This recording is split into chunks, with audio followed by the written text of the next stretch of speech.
तो गाइस कैसे हो आप लोग। तो swallow star next in novel के ओरिजिन कंटेंट के चैप्टर नंबर 200 में आपका स्वागत है।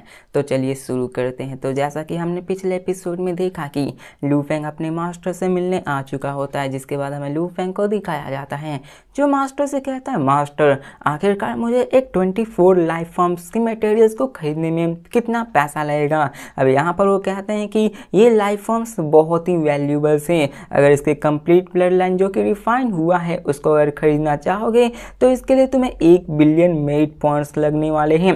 1 बिलियन मतलब यहाँ पे लू फेंग के पास अभी हजारों के भी नहीं थे और लू फेंग को 1 बिलियन लगने वाले थे। अब ये उनके लिए होता है जो कि गेस्ट ऑफिसर होते हैं और वो भी एंशिएंट फ्लेम विंड कंट्री के, तभी वो इसको खरीद सकते हैं। और बात रहे स्मॉल अमाउंट ऑफ मटेरियल्स जो कि अभी लू फेंग चाह रहा होता है तो वो जनरली बेचा नहीं जाता है। यहाँ तक कि एंशिएंट थंडर कंट्री भी इसे स्मॉल क्वांटिटीज में नहीं बेचा करते हैं। अब लू फेंग कहता है कि मुझे इसकी कंप्लीट ब्लड लाइन नहीं चाहिए, मुझे बस इसकी लाइफ फॉर्म्स को कॉम्प्रीहेंड करना है, मुझे बस इसके कॉर्स का कुछ पार्ट चाहिए, क्या ये ठीक रहेगा। तो वो कहते हैं कि देखो यहाँ पे एक कंप्लीट कॉर्स को 3 से 5 बार ब्लड लाइन्स को एक्सट्रैक्ट करने में यूज किया जाता है और यहाँ पे अगर तुम्हें उसको एक्सट्रैक्ट नहीं करना है तो फिर भी तुम उसके 1/3 बॉडी पार्ट्स को बेच सकते हो ताकि तुम कॉस्ट ऑफ एक्सट्रैक्शन से बच सके। और लू फेंग इसको समझ रहा होता है।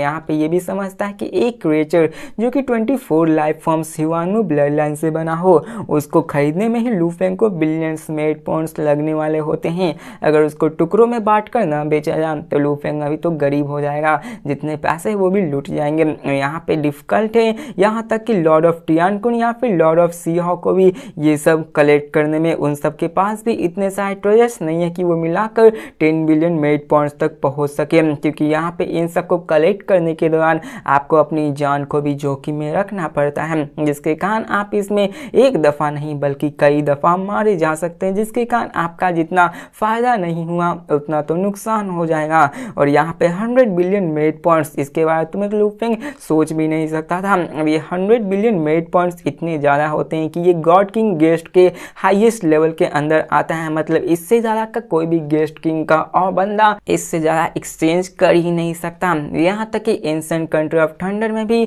यहाँ पर सिर्फ 600 मिलियन मेरिट पॉइंट्स की ज़रूरत होती है, जो कि बाकी सब जगह से सस्ते होते हैं। अब लू फेंग कहता है कि मैं समझता हूँ लेकिन अभी भी ये बहुत दूर है, मैं इसको अभी भी अफोर्ड नहीं कर सकता हूँ। अब लू फेंग के लिए ये मटेरियल्स बहुत ज़्यादा इंपॉर्टेंट होते हैं, क्योंकि इन्हीं मटेरियल्स से लू फेंग अपने 24 फेजेस ऑफ लाइफ फॉर्म्स को कंस्ट्रक्ट कर सकता था अपने डिवाइन पावर की मदद से। लेकिन अभी लू फेंग के पास है ही नहीं पैसे, और यहाँ पे लू फेंग के पास अगर मटेरियल्स होता तो वो उसके एसेंस के अंदर झांक कर देख सकता था कि आखिरकार वो अपने आप को कैसे ट्रांसफॉर्म करते इनविंसिबल और फॉर्मलेस तरीके से। और यहाँ पे लू फेंग उसके सेकंड गॉड लेवल को भी अचीव कर पाता। और यहाँ पे लू फेंग के पास पैसे थे नहीं तो क्या कर सकते हैं। अब लू फेंग के हाथों में ये सारी चीज़ें थी, वो इन सबको समझ पा रहा था कि आखिरकार उसको इसकी कितनी ज़रूरत है। जिसके बाद हमें उसके टीचर को दिखाया जाता है जो कहता है कि मेरे पास अभी 24 फेजेस हैं, मैंने अभी भी उसको पूरी तरह से कंप्रीहेंड नहीं कर पाया, उसको पूरी तरह से फिगर आउट नहीं कर पाया हूँ कि आखिर उसकी पावर काम कैसे होता है। वो लू फेंग को कहते हैं कि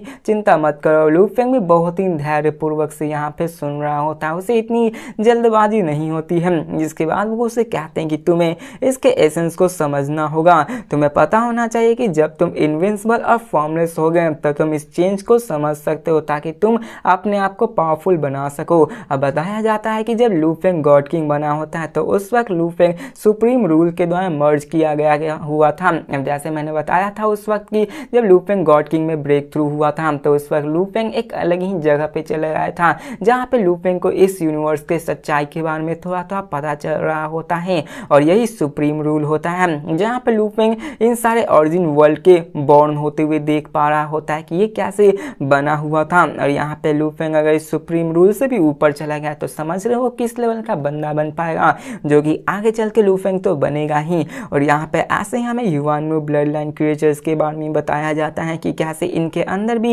ह्यूआनमू ब्लड लाइन का स्पेशल खून मिला होता है जो कि डाइल्यूट भी होता है, लेकिन ये जनरेशन टू जनरेशन रिप्रोड्यूस करते जाते हैं और ये क्रिएचर्स और भी ज़्यादा पावरफुल होते जाते हैं। यही ओरिजिन कॉन्टिनेंट के नेटिव क्रिएचर्स भी होते हैं।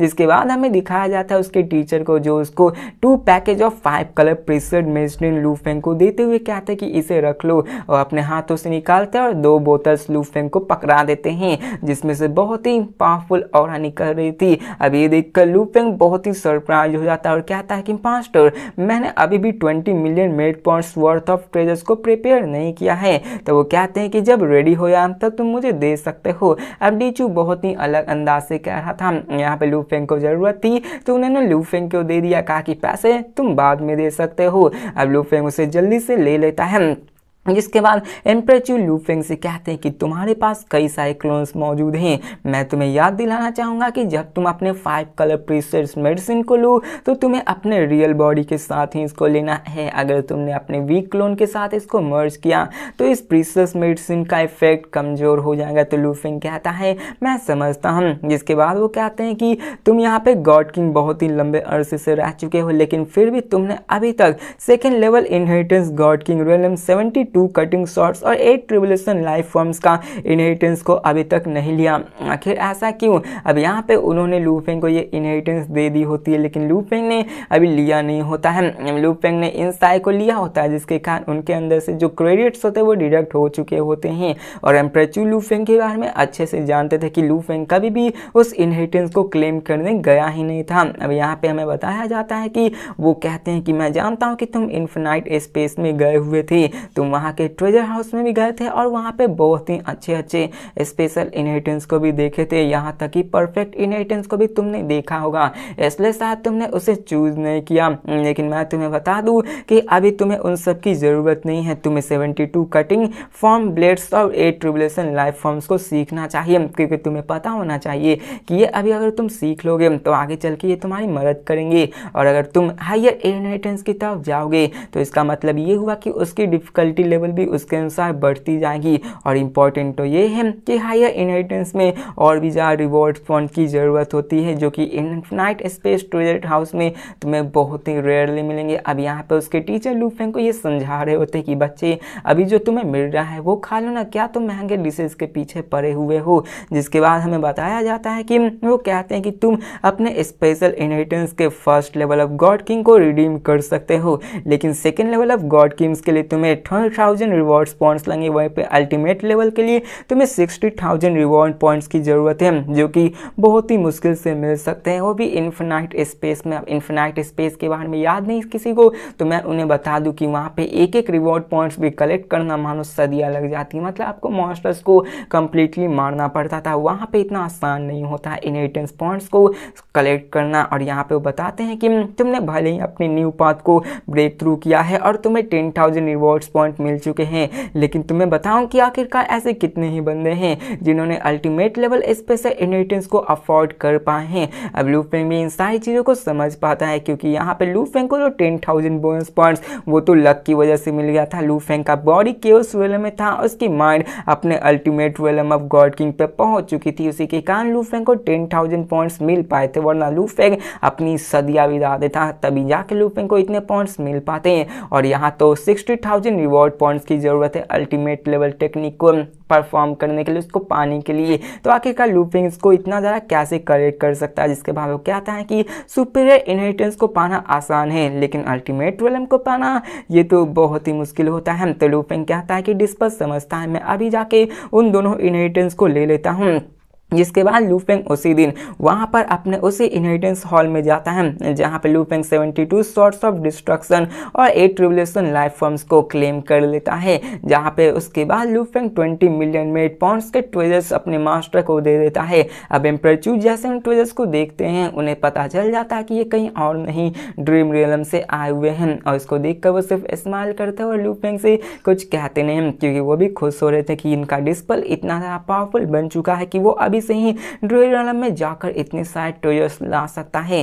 जिसके बाद हमें ह्यूआंग सिटी के सिटी लॉर्ड मैंसन का सीन दिखाया जाता है, जहाँ पे एक शांत कमरे में लू फेंग स्टार टावर के अंदर मौजूद था, और लू फेंग अपनी डिवाइन बॉडी को परफेक्ट बना चुका होता है, क्योंकि वो अभी 5 कलर प्रीशियस मेडिसिन को खाने वाला होता है। लू फेंग ने अपने इसको फुल स्टेट में कर लिया होता है, ताकि वो अपने इस प्रीशियस डिवाइन मेडिसिन को अच्छे से यूज कर सके। जिसके बाद लू फेंग कहता है कि चलो देखते कि आखिरकार ये प्रीशियस मेडिसिन जो कि वर्ल्ड बीस्ट के गॉड किंग लेवल के बंदे से बना है, तो आखिरकार ये कितना ज़्यादा पावरफुल है। और वो डायरेक्टली उसे मुंह में पी लेता है, जिसके बाद दिखाया जाता है कि वो लिक्विड लू फेंग के पूरी बॉडी से गुजरने लगता है और दिखाया जाता है कि उसके अंदर एक फेंटली मतलब एक हल्का सा वर्ल्ड बीस्ट की झलक भी होती है। उसके अंदर 7 पॉइंट्स भी होते हैं जो कि मोरोसा के रियल बॉडीज के सिमिलर होते हैं। अब देखो ये भी वर्ल्ड बीस्ट के बॉडी से बना हुआ था, जो कि मोरोसा जैसा ही एक वर्ल्ड बीस्ट होता है और मोरोसा के जैसे ही इसके भी फिगर्स होते हैं। अब ये सभी प्रीशियस मेडिसिन लू फेंग के गले से नीचे जाने लगते हैं और जैसे ही वो गले के नीचे जाता है लू फेंग के मानो एक्सप्रेशन ही बदल जाते हैं और दिखाया जाता है वहाँ धमाके होने लगते हैं। लू फेंग को ऐसा लग रहा था जैसे उसकी बॉडी के अंदर कोई बड़ा सा यूनिवर्स ही एक्सप्लोड हो गया है। उसकी पावर इंस्टेंटली बहुत बढ़ने लगती है, उसकी पावर बहुत ही टेरिफाइंग हो जाती है और उसके पूरे के पूरे सोल के साथ मर्ज होने लगती है, जिसको देखकर लू फेंग शॉक होते हुए कहता है ये तो अब दिखाया जाता है कि लू फेंग ने कई सारे कल्टीवेशन पाथ के रास्ते में कई सारे एक्सटर्नल ऑब्जेक्ट्स को खाए होते हैं। मतलब ऐसे कई सारे ट्रेजर्स होते हैं, ड्रिंक्स होते हैं जिसको कि लू फेंग ने पिया होता है, लेकिन कोई भी 5 कलर प्रीशियस मेडिसिन के आसपास भी नहीं आता है। और लू फेंग समझ जाता है कि ये कितना ज़्यादा कीमती है और लू फेंग जानता है कि ये 5 कलर प्रीशियस मेडिसिन उसके लिए वर्थ इट हो गया है। लू फेंग कहता है कि ये अच्छे समय पे खरीदा गया है, अच्छे इंसान के द्वारा खरीदा गया है और मैं अभी बिल्कुल ही वैसा नहीं हूँ जैसा मैं हुआ करता था। लू फेंग क्लियरली अपने अंदर उन सारे मिस्टीरियस वेन्स को महसूस कर पा रहा था, वो अपनी परफेक्ट डिवाइन बॉडीज को महसूस कर पा रहा था कि वो कैसे पावरफुल हो रहे हैं। अब ये वेन्स होते हैं वो एक न्यू स्ट्रक्चर बना देते हैं लू फेंग के अंदर, जो कि उसके परफेक्ट डिवाइन बॉडीज को ट्रांसफॉर्म करने लगती है। लू फेंग की स्ट्रेंथ और स्पीड की मानी जाए तो वो अभी से 50 से 60% बढ़ी होती है, मतलब 1 से 1.5 गुना हो गया होता है, लेकिन फिर भी ये ज़्यादा नहीं था। लू फेंग अपने अंदर के चेंज को महसूस कर पाता, धमाके होते हैं। लू फेंग अपने हाथों को स्ट्रेच करता है, फ्लिक करता है, मतलब एक फिंगर से अटैक करता है और दिखाया जाता है कि उस अटैक से काउंटलेस सीक्रेट पैटर्न्स इमर्ज होने लगते हैं। उसके अंदर मिस्ट्रीज मौजूद होती है ऑरिजिन ऑफ डिस्ट्रक्शन की, और यहाँ पे हमें दिखाया जाता है लू फेंग की माइंड को जो कहता है कि ये दुनिया बहुत ही गंदी हो चुकी है, ये सोर्स वर्ल्ड ये बहुत ही थक चुका है, तुम्हें इसे साफ करना होगा। और लू फेंग ये देख कर दिखाया जाता है कि लू फेंग के अंदर ये इंस्टिंक्टिव डिजायर आने लगते हैं, मतलब लू फेंग के अंदर ये चीज होने लगती है। लू फेंग के दिमाग में ये ख्याल आने लगते हैं जैसे लू फेंग अभी अपना लू फेंग ना हो, बल्कि लू फेंग एक बुरा डार्क साइड जैसे बनने लगा हो। लू फेंग के मन में ख्याल आने लगते हैं कि उन्हें पूरी दुनिया को तबाह कर देना चाहिए, दुनिया गंदा हो चुका है, ये दुनिया को आज़ादी चाहिए। यहाँ पे वो लू फेंग को सोर्स वर्ल्ड को क्लीन करने के लिए कह रहा होता है और कहता है कि इस दुनिया में बहुत ही कमज़ोर जिंदगियाँ मौजूद है, यहाँ पे जितने ज़्यादा होंगे इतना उनको मुश्किल होगा ग्रो करने में, इसलिए तुम्हें उन सबको खत्म करना होगा,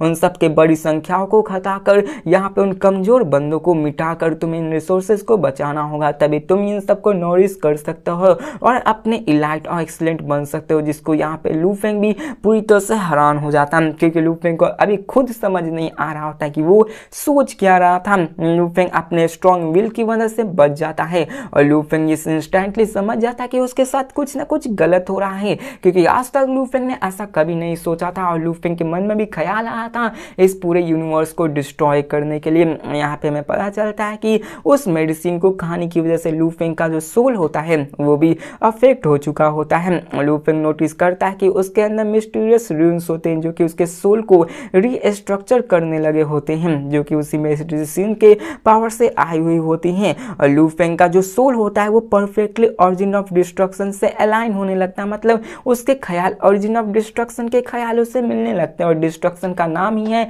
तबाही मचाना। और लू फेंग के मन में भी वही ख्याल आने लगते हैं कि मुझे तबाही मचाना है। यहाँ पे लू फेंग को इसी का डिस्ट्रक्शन ट्रिगर हो चुका था कि पूरी दुनिया को तबाह कर दो। और यहाँ पे हमें लू फेंग को दिखाया जाता है जो सोचता है कि मेरी बॉडी से लेकर मेरे सोल हर एक परफेक्ट हार्मोनी में आ चुकी है, जो कि पार्ट ऑफ डिस्ट्रक्शन को ही फॉलो करना चाहते हैं। यहाँ तक कि ये मुझे ये बता रही है कि तुम्हें इस दुनिया को साफ करना होगा, लेकिन मेरी विल पावर इतनी स्ट्रांग है कि मैं मैं अपने इन सारे इंस्टिंक्ट्स, इन सारे ख्यालों को सप्रेस करके रख सकता हूँ। अब यहाँ पे लूफेंग को ये समझ में आ जाता है कि आखिर क्यों यहाँ पे जितने भी वर्ल्ड बीस्ट होते हैं जो इतने पावरफुल होते हैं वो क्यों आखिरकार इस पूरे दुनिया में कैटास्ट्रॉफ लाना चाहते हैं, क्यों आखिर उन सारी जिंदगियों को वो खत्म करना चाहते हैं। अब देखो मोरोसा भी जब बॉर्न हुआ था तो उसके मन में भी सिर्फ एक ही ख्याल होते हैं कि उसे इन सारे तुच्छ प्राणी को खत्म करना, इन तुच्छ प्राणी को मार देना, इस पूरे यूनिवर्स को क्लियर अप करना है। और इसी कारण ही यहाँ पे मोरोसा का बॉर्न होता है। और लूफेंग इस ख्याल को अच्छे से समझ पा रहा होता है जब उसने उस मेडिसिन को खाया होता है, पिया होता है, जिसके कारण वो जानता है कि आखिरकार ये वर्ल्ड बीस्ट इतने ज़्यादा मारने के क्यों आतुर रहते हैं। और यहाँ पे बताया ही जाता है कि वो ऑरिजिन ऑफ डिस्ट्रक्शन से बने हुए होते हैं। लूफेंग उनके साथ अभी कंपैटिबल हो चुका होता है, इसी कारण लूफेंग के मन में ऐसे ख्याल आ रहे थे, लेकिन लूफेंग इन सबको सप्रेस कर रहा होता है। अब यहाँ पे बताया जाता है कि जब तक किसी को सोल इंस्लेवमेंट न बना दिया जाए तब तक कोई भी वर्ल्ड बीस्ट अपने इस इंस्टिंक्ट्स को सप्रेस ही नहीं कर सकता है। जैसे कि लूफेंग ने मोरोसा को सोल बीस्ट स्लेव बना लिया होता है, उसी कारण अभी भी मोरोसा यहाँ पे किसी को मारने के ख्याल नहीं रहता है मन में। अगर यहाँ पे लूफेंग मारा गया और मोरोसा आज़ाद हो गया गलती से भी, तो यहाँ पे समझ लो मोरोसा इतनी ज़्यादा तबाही मचाएगा कि कोई जान भी नहीं सकता है। बस यहाँ पे अपर लेवल के बंदे ना आ जाए, क्योंकि वो भी आकर मोरोसा को स्लेव बना सकते हैं। लेकिन यहाँ पे अगर मोरोसा अगर आज़ाद हो गया तो इतनी तबाही मचाएगा कि सबको खाते जाएगा, अपने आप को पावरफुल बनाते जाएगा और सबसे अपर लेवल में आ जाएगा। ये भी पॉसिबल है। अब यहाँ पे लूफेंग इन सब के बारे में सोचना बंद करता है और कहता है कि मुझे अपने वीकेंड स्टेट को नहीं लाना है, मुझे अपने प्रैक्टिसिंग पे कंटिन्यू करना होगा, क्योंकि यहाँ पे उसके अंदर जितने भी वो सारे मेडिसिन के इफेक्ट हैं वो सिर्फ 3 इराज तक ही रहने वाले थे। इसलिए लूफेंग ज़्यादा टाइम वेस्ट नहीं करता है और अपनी इस पावर को मेंटेन करने लगता है। यहाँ पे लूफेंग अपने उसी सारे 6 मिक्स्ड होल स्ट्राइक जो कि स्पेशल इनहेरिटेंस होती है और साथ में मिक्स्ड होल बीस्ट बॉडी को भी कॉम्प्रीहेंड करना शुरू कर देता है। अब यहाँ पे बताया जाता है कि उसके अंदर भी 3 चीज़ें होती है, 3 लेयर्स होते हैं, जिसमें से फर्स्ट स्ट्राइक को सीखने में लूफेंग को सबसे लंबा टाइम लगा था, क्योंकि फर्स्ट स्ट्राइक को रियलाइज करने में ही सबसे बड़ी कठिनाई का सामना करना पड़ता है। लूफेंग ने इसी से ही 6 branches of great way of destruction को भी सीखा होता है। सेकेंड और थर्ड होता है वो आसानी से हो जाता है, क्योंकि फर्स्ट को सीखना ही सबसे हार्ड होता है। और लूफेंग उन सब को सीखना शुरू कर देता है। लूफेंग इन सब को फिगर आउट करने लगता है। इसी के साथ लूफेंग 4, 5, 6 स्ट्राइक्स को भी सीखना शुरू कर देता है। लूफेंग ने इस मेडिसिन को खाया होता है, उसकी वजह से उसकी विल पावर सभी बढ़ चुकी होती है और ये इन सारी चीज़ों को बड़ी आसानी से सीखने लगता है। दिखाया जाता है कि लूफेंग अपने पास्ट के बारे में सोच कर कहता है कि मैं पास्ट में कितना बेवकूफ़ था। मतलब लूफेंग की जो खाने के बाद उसकी जो कॉम्प्रिहेंशन होती है वो बहुत ही बढ़ चुकी होती है कि कुछ समय पहले का ही लूफेंग उसे स्टूपिड लगने लगता है। और लूफेंग यहाँ पे उन सारे ऑरिजिन ऑफ डिस्ट्रक्शन ऑरिजिन को समझने लगता है और यहाँ पे उसे समझ आता है कि डिस्ट्रक्शन एक तबाही का रूप नहीं है, ये असल में इस दुनिया को क्लीन करने का जरिया है। एक नए काइंड, एक नई उमंग के साथ एक नई जन्म का रिबॉर्न होना होता है। यहाँ पे डिस्ट्रक्शन ऐसा ही होता है। हमें लगता है कि डिस्ट्रक्शन मतलब ये हुआ कि सिर्फ तबाही होगी, लेकिन जैसे हम जानते हैं कि तबाही होने के बाद ही किसी जिंदगी की नई शुरुआत होती है, यही होता है असली डिस्ट्रक्शन का मतलब। और लूफेंग अभी उसकी पर्सपेक्टिव पूरी तरह से चेंज हो चुकी होती है कि यहाँ पे दुनिया को क्लीन मतलब हर एक चीज़ को ख़त्म करना है। यहाँ पे दुनिया को क्लीन करना मतलब उन सारे गंदगी को साफ करना होता है। जिसके बाद लूफेंग अपने कॉम्प्रिहेंशन को स्टार्ट करता है, जिसके साथ वो अपने first level of divine king के वर्ल्ड यूनिफिकेशन और साथ में अपने mixed gave beast body special inheritance को भी सीखना स्टार्ट कर देता है। और यहाँ पे लूफेंग ने भी अपने साथ 24 फेजेस इनहेरिटेंस को भी कॉम्प्रीहेंड करना शुरू कर दिया होता है। और इसी के साथ लूफेंग अपने कॉम्प्रीहेंशन को जारी रखता है। लूफेंग अपने आप को पूरी तरह से उस स्टोरी में खो देता है। लूफेंग ज़्यादा कुछ नहीं सोचता और कहता है कि मुझे अभी इन सारे ब्रेक थ्रूज पे नज़र बनानी होगी, मुझे अभी पढ़ना होगा, मुझे आगे बढ़ना होगा। और ऐसे ही लूफेंग उन सारी चीज़ों को देखने लगता है। अब लूफेंग कई सारे सीक्रेट मेजर्स को भी कम्प्रीहेंड करता है, वो ग्रेजुअली इन सब को सेंस करके समझने लगता है। लूफेंग ऐसे ही स्टेप बाय स्टेप अपने सारे कम्प्रीहेंशन को स्टार्ट करता है और ऐसे दिखाया जाता है कि टाइम पास होने लगता है। और इस सभी टाइम में लूफेंग ने अपने आप को लो प्रोफाइल बनाकर रखा होता है। वो शांति जगह पे जाके प्रैक्टिस करने लगता है। वो किसी भी अर्जेंट कॉन्टिनेंट के झगड़े में शामिल नहीं होता है, क्योंकि उसे हर एक कतरा, हर एक सेकेंड 5 कलर प्रीसेट मेडिसिन का उठाना होता है, उन सबको बेनिफिट्स के रूप में निकालना होता है। लेकिन झटके में ब्लिंक ऑफ आई में 3 सेंचुरीज पास हो चुके होते हैं। लू फेंग का स्टार टावर के अंदर का सीन दिखाया जाता है जहां फाइनली 3 सेंचुरीज के बाद लू फेंग का जो वो 5 कलर प्रीशियस मेडिसिन का पावर होता है वो फाइनली खत्म हो जाता है। लू फेंग के वेन से वो सभी पावर जितने भी सोल्स जो पावरफुल हो चुके थे वो सभी खत्म हो जाते हैं। लू फेंग को ऐसा लग रहा था कि जैसे वो अभी ओरिजिन ऑफ डिस्ट्रक्शन के इतना करीब था वो उससे दूर हो गया है, और ये फीलिंग ऐसा था कि उसे और भी करीब आना चाहिए। मतलब ये ऐसा था कि आपके उन सब चीज़ों के बारे में पता है लेकिन अगले ही पल आपको ऐसा लग रहा है कि ये क्या है, ये तो मुझे पता ही नहीं है। वो पूरी तरह से आपके दिमाग से ब्लैंक आउट हो चुका था। लू फेंग तो ऐसा डिसअपॉइंट होता है कि क्या बस इतना ही। अब लू फेंग को ऐसा ही महसूस हो रहा था कि यहाँ पे लू फेंग को अनकंफर्टेबल महसूस हो रहा था, क्योंकि पहले उसकी डॉग की परसेप्शन काफ़ी अच्छी थी लेकिन उसकी जैसी मेडिसिन की जो टाइमिंग होती है वो खत्म हो जाती है तो लू फेंग को लगता है ये क्या हुआ है मेरे साथ। अब लू फेंग फिर से अपने पास देखता और देखता है कि उसने सच में इन 3 सेंचुरीज में काफ़ी चीज़ें पा ली होती और अपने प्रोग्रेस को काफ़ी हद तक बढ़ा लिया होता है। तो इसी के साथ हमारा ये एपिसोड भी खत्म होता है। तो मिलते हैं नेक्स्ट वीडियो में और देखते हैं कि आगे क्या होने वाला है, लू फेंग का प्रोसेस क्या होने वाला है। लू फेंग ने कल्टिवेशन कर लिया तो इस वक्त लू फेंग की पावर कितनी बढ़ती है और अगली फाइट किससे होने वाली है। तो मिलते हैं नेक्स्ट वीडियो में, तब तक के लिए बाय।